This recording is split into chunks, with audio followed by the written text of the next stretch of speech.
Chapter 39.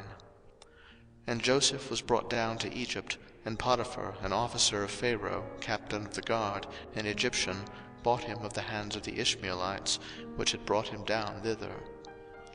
And the Lord was with Joseph, and he was a prosperous man, and he was in the house of his master the Egyptian. And his master saw that the Lord was with him, and that the Lord made all that he did to prosper in his hand. And Joseph found grace in his sight, and he served him, and he made him overseer over his house, and all that he had he put into his hand. And it came to pass from the time that he had made him overseer in his house, and over all that he had, that the Lord blessed the Egyptian's house for Joseph's sake, and the blessing of the Lord was upon all that he had in the house and in the field. And he left all that he had in Joseph's hand, and he knew not aught he had, save the bread which he did eat. And Joseph was a goodly person, and well favored. And it came to pass after these things, that his master's wife cast her eyes upon Joseph, and she said, Lie with me. But he refused, and said unto his master's wife, Behold, my master wotteth not what is with me in the house, and he hath committed all that he hath to my hand.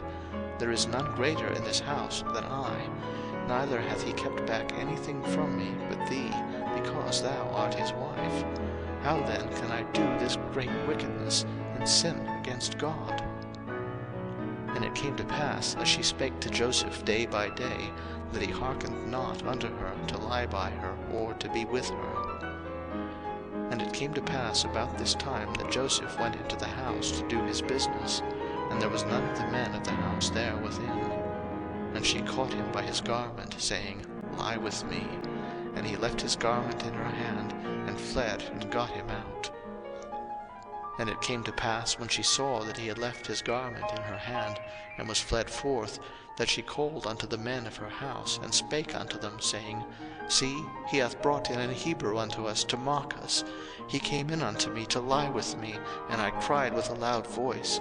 And it came to pass, when he heard that I lifted up my voice and cried, that he left his garment with me, and fled, and got him out. And she laid up his garment by her until his lord came home. And she spake unto him according to these words, saying, The Hebrew servant which thou hast brought unto us came in unto me to mock me.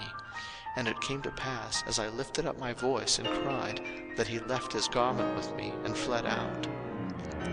And it came to pass, when his master heard the words of his wife, which she spake unto him, saying, After this manner did thy servant to me, that his wrath was kindled.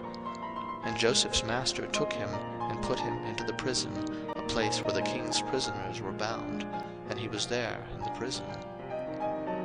But the Lord was with Joseph, and showed him mercy, and gave him favor in the sight of the keeper of the prison. And the keeper of the prison committed to Joseph's hand all the prisoners that were in the prison, and whatsoever they did there, he was the doer of it. The keeper of the prison looked not to anything that was under his hand, because the Lord was with him, and that which he did, the Lord made it to prosper.